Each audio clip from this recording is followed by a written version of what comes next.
tuần trùm chu Photoshop tutorial hậu tế layer mask kan lo zir do na layer mask man trăng kai thei dan toy te in karon soi do na ne he video hi abik takin pukar tar le pu bu pi te ho zoom ko si member tan karon la ne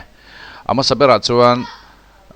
thalak kan lo hong ta hi thalak ami hi pu bu bi ania ani hian a holo tura ngai la layer mask chu enge kan ti chuan layer kan siam ta control j kan me khan layer headline mi kan layer siam kha duplicate layers aron then layers 1 aron ditani chu zia chu he layer a hian antinan hemi original noi ber te boy si lo hian he layer mask duplicate layer hian editing kan khoi don ani chu antinan he thalaki kan lo ti hang chin ta for example adjustment brightness kan lo ti hang brightness kan ti thim sin ta chuan hei a thim ta thup mai ni hei tian a eng thup pa thim le thim thup pa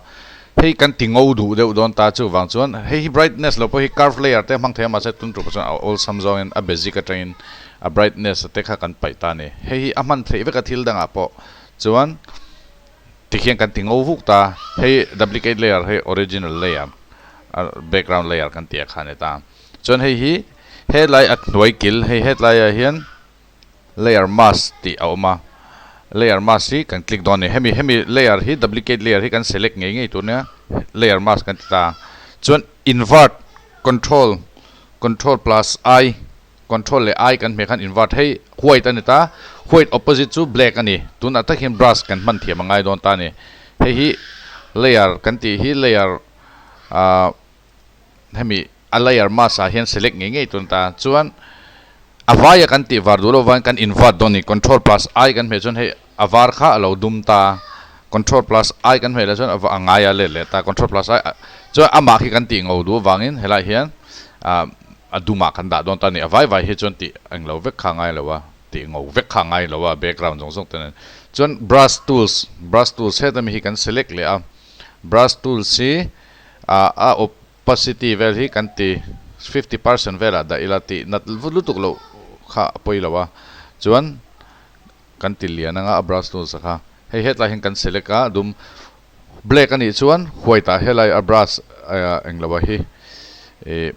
a color hi black ani chuan white a da tur nia white ani chuan black a da tur khang khani mai a chuan tian kan brush la khi lo ngau to huk vuk mai ni kha layer mask na thon ta hei heta englo hi ti hian he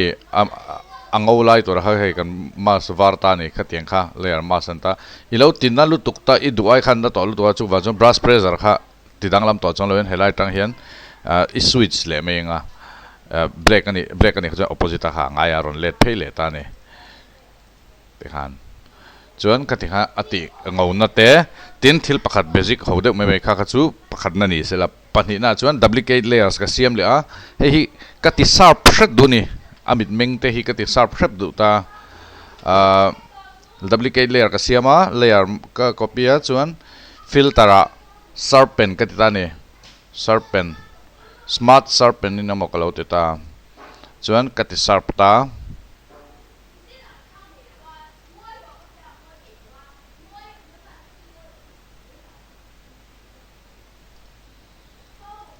sharp tok không tian duplicate layer sakha chu a sharp ta ni adang lam na lo en ta ulam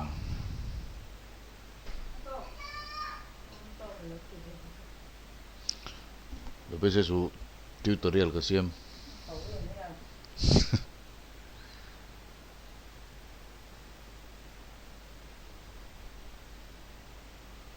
zau trap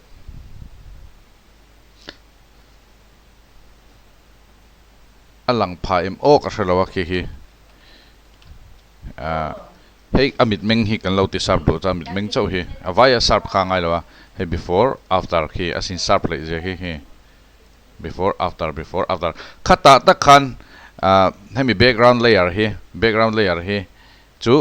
original na avai ti sharp kher kha ngai lo ni ami kan ti sharp du lai chu helai amit meng te helai amit mengte henglai achal vel le a khating nar vel te khating khalun ta se hei adang lam na chu before after khata che khan layer mask chu kan bang tangkai don ani kan click ta a chuan avai vai ti sap kan du lo vai control I kan mele kan invert ta hei hoi ta tangin alo black le ta control I ti khan kan original ang khan om le ta kan du lai te kan va su sharp to me don ne ti hian ka bin hul te chal chuat ta ka khalai ar mas tangkai na chu ka thiamang tok hei a fialo chon bin la zo bel thenga hei a hmui ta kan ti sar ba hei avai vai ti sar dol lo khan amit lai te chau before